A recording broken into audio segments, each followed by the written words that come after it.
হত্যা এবং মসজিদে হামলাকে ছোট করে দেখলে হবে না।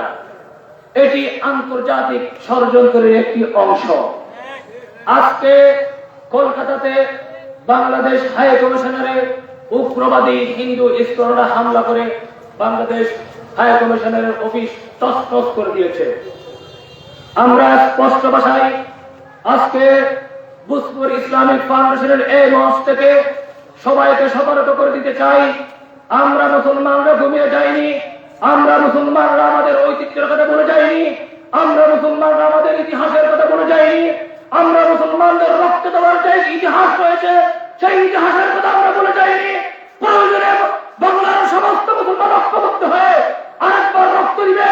সেই রক্তের বন্যায় বাংলাদেশ থেকে সকল অপশক্তি ধুয়ে মুছে পরিষ্কার হয়ে যাবে।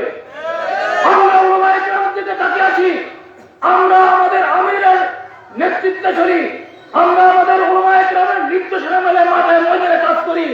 আমাদেরকে যখনই আমাদের ছেড়ে কাজ উলামায়ে কেরামের ডাক দিবে, সকল মতবাদ বলে, সকল মত পার্থক্য বলে, সব কিছু বলে আমরা উলামায়ে কেরামের নেতৃত্বে বাংলাদেশের বিরুদ্ধে, এদেশের তাওহীদি জনতার বিরুদ্ধে, এদেশের মুসলমানদের বিরুদ্ধে, এদেশের মসজিদ মাদ্রাসার বিরুদ্ধে যারা ষড়যন্ত্র করবে তাদেরকে দাঁত ভাঙার জবাব দেওয়ার জন্য আমরা প্রস্তুত রয়েছি। মোহতারাম হাজরিন, সময় সংক্ষিপ্ত, বড় ভাই অপেক্ষা করতেছে।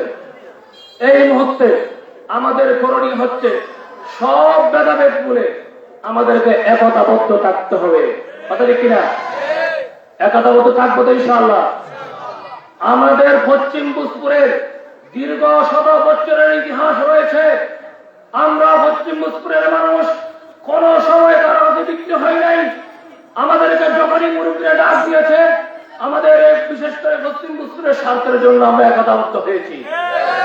ভবিষ্যতেও যদি আমাদের পশ্চিম ভূজপুর থেকে আমাদের মুরব্বীরা, আমাদের বড় ভাইরা যদি আমাদেরকে ডাক দেয়, তাহলে আমরা দল, মত, ধর্ম, বর্ণ সব কিছুর ঊর্ধ্বে উঠে একতাবদ্ধ হয়ে আমাদের এলাকার স্বার্থের জন্য আমরা সংগ্রাম করতে প্রস্তুত।